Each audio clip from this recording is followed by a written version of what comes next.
औज़ुबिल्लाहि मिनश्शैतानिर्रजीम बिस्मिल्लाहिर्रहमानिर्रहीम। तमाम मीडिया हज़रात का मैं शुक्रिया अदा करता हूँ कि आप लोग इस शॉर्ट टाइम पे अपना समय निकाल के यहाँ पे आने के लिए। आज के इस प्रेस कॉन्फ्रेंस बुलाने का मकसद ये है कि सबसे पहले एक दो इशू जो है मैं आप लोगों के सामने रखना चाहता हूँ, बहुत ही अहम है। आज से 2 दिन पहले यहाँ करगिल में एक बहुत ही अफसोस वाक़या हमें देखने को मिला कि मीडिया के ज़रिए इसका भारतीय जनता पार्टी कड़ी अल्फाज से हम इसका मज़म्मत करते हैं।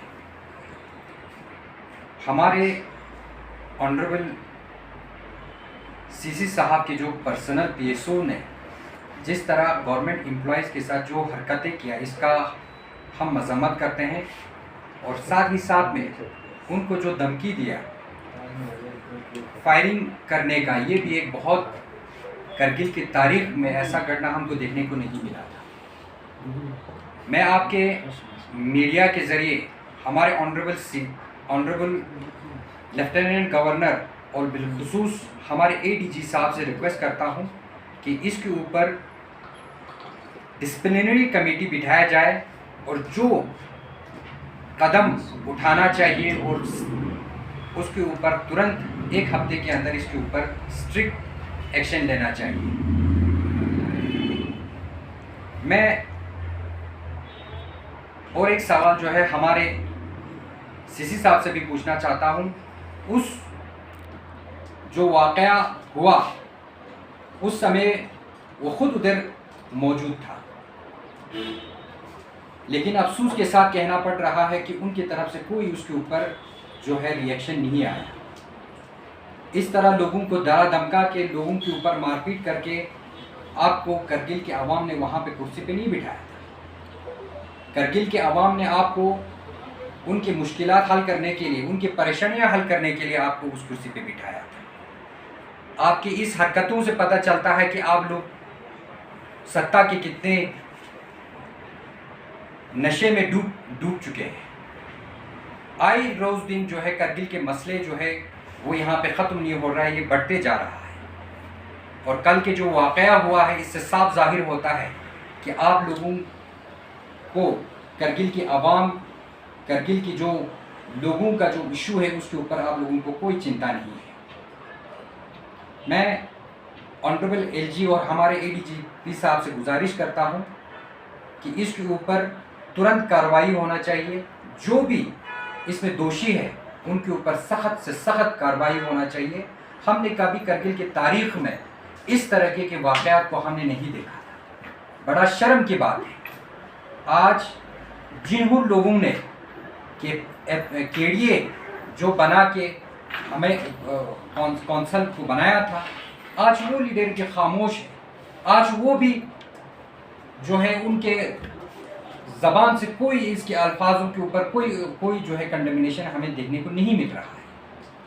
मैं हमारे केडीए के चेयरपर्सन जनाब कमर साहब से भी पूछना चाहता हूँ, को चेयरमैन हमारे करबलाई साहब से भी पूछना चाहता हूँ, क्या यही हरकत करने के लिए, यही दादागिरी दिखाने के लिए आप लोगों ने कौंसल बनाया था? मारपीट करें, मुलाजिम के ऊपर हाथ चलाए, क्या ये कौंसल बनाने के लिए करगिल के आवाम ने आप लोगों को मैंडेट दिया था? ये सवाल मैं उनको पूछना चाहता हूँ। करगिल के आवाम ने आप लोगों को उनकी मुश्किलात, उनकी परेशानी, उनको हल करने के लिए आप लोगों को मैंडेट दिया था।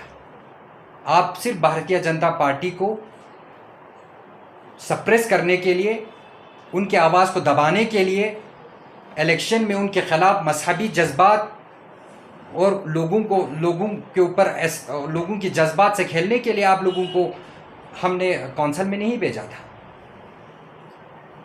मैं फिर एक बार हमारे ऑनरेबल एलजी, हमारे एडीजीपी साहब से गुजारिश करता हूं कि तुरंत इसके ऊपर जो है आप फास्ट ट्रैक ज़रिए इसके ऊपर कमेटी बना के एक डिसिप्लिनरी एक्शन लेना चाहिए। और इस तरह की गुंडागर्दी आइंदा हमको अगर देखने को मिले तो हम इसके ऊपर कड़ी जो है एक्शन हम लेंगे। और साथ ही साथ मैं गुजारिश करता हूं कि उस वाक़े दौरान जो है हमारे सीसी साहब भी था, तो उनके ऊपर भी एफआईआर दर्ज होना चाहिए, उनके ऊपर भी एक्शन होना चाहिए और मॉरली उनको अपने पद से जो है वो इसको इस्तीफ़ा देना चाहिए। ये एक हमारी मांग है। भारतीय जनता पार्टी हमेशा आवाम की खिदमत के लिए हम तैयार है, हमेशा लोगों की हम आवाज़ को उठाते आ रहे हैं और हमेशा उठाते रहेंगे। और आज इस मीडिया के माध्यम से मैं हमारे honourable prime minister Shri Narendra Modi ji का भी धन्यवाद करना चाहता हूँ। अभी 26 जुलाई को उन्होंने खत्ते लद्दाख के लिए एक बहुत बड़ा गिफ्ट दिया, जो कि आप सबको मालूम है, शंकुला टनल का जो इब्तिदा किया, इसका भी हम honourable prime minister Shri Narendra Modi ji को तमाम हमारे खत्ते लद्दाख के और बिलखुसूस हमारे ज़ांस्कर के अवाम की तरफ से हम आपको शुक्रिया अदा करना चाहते हैं। और साथ ही साथ में हमारे पुंसोक तशी साहब जो बीजेपी प्रेसिडेंट है, उनके लीडरशिप में हमारे honourable home minister Amit Shah ji के साथ हमारी टीम जो है मुलाकात किया कल, और उनका भी हम शुक्रिया अदा करना चाहते हैं ऑनरेबल हमारे होम मिनिस्टर अमित शाह जी का, क्योंकि उन्होंने हमारे तमाम लीडर ने जो इशू रखा हमारे ख़ासकर खत्ते लद्दाख के सेफगार्ड के बारे में, हमारे खत्ते लद्दाख के जो अनएम्प्लॉयमेंट क्राइसिस है उनके बारे में, और भी बाकी सारे इश्यूज़ है, सेपरेट डिस्ट्रिक्ट है, उनके बारे में भी उन्होंने उनके सामने बातें रखा। उनके लिए भी हम शुक्रिया अदा करते हैं, जिस तरह होम मिनिस्टर साहब ने एश्योरेंस दिया है, जिस तरह होम मिनिस्टर ने ये कमिटमेंट किया है कि जल्द अज जल्द जो है इन इशू के ऊपर जो है काम किया जाएगा और खत्ते लद्दाख को जो भी इनके सेफगार्ड के इश्यूज़ है या अनएम्प्लॉयमेंट के इश्यूज़ है उनके ऊपर जो है काम करेंगे। आप लोगों का फिर से एक बार मैं शुक्रिया अदा करना चाहता हूं। अगर आप लोगों का कोई सवालात हो तो आप बताइएगा। अच्छा साहब, 2 दिन पहले ये इशू उठा था जो अभी आप पहले कह रहे थे, तो इसमें सीसी साहब की तरफ से कोई अभी ब्रीफिंग नहीं आया है। इस इशू को आपने किस तरह से एनालाइज किया, या सिर्फ जो कंट्रैक्टर बोल रहे हैं उस हिसाब से आप बोल रहे हैं कि इसको आप थोड़ा सा लेवल पर रिसर्च करके आप? देखिए, जो भी इशू आता है ये पब्लिक के डोमेन में आपके मीडिया के ही ज़रिए से आता है, और जो मीडिया जो है वो हर जगह जाके अपना जो है रिपोर्टिंग करके आता है, और वहाँ पे जो लोग बोलते हैं आम लोग होता है, वो पब्लिक होता है। पब्लिक ने अपनी आंखों से भी देखा, हमारे पास वीडियो क्लिप्स वगैरह है, हर जगह सोशल मीडिया पे हैं, उसके ज़रिए से पता चलता है कि वहाँ वाक़या में क्या हुआ था। आप लोगों को भी फैक्ट चेक करना चाहिए था। सीसी साहब से भी पूछना चाहता है क्या ये वाक़या जो है जायज़ था, क्या वो उधर कोई गलत काम कर रहे थे? वो तो आवाम के लिए काम कर रहे थे, वहाँ पे तो अपने ड्यूटी वो लोग अपना निभा रहे थे। आप जाके वहाँ पे जाके एम्प्लॉय के साथ हाथापाई करने के लिए तो नहीं भेजा था, और सीसी साहब को इतना एस्कॉर्ट लेने की क्या ज़रूरत था? क्या साबित करना चाहता है सीसी साहब? अपना शोशाबाजी में वो लगे रहे हैं। करगिल में कौन सा वो यहाँ पे उनको थ्रेट है? आज तक हमने नहीं देखा किसी सीसी साहब को इतना शोषा करते हुए चलते हुए, हमने नहीं देखा।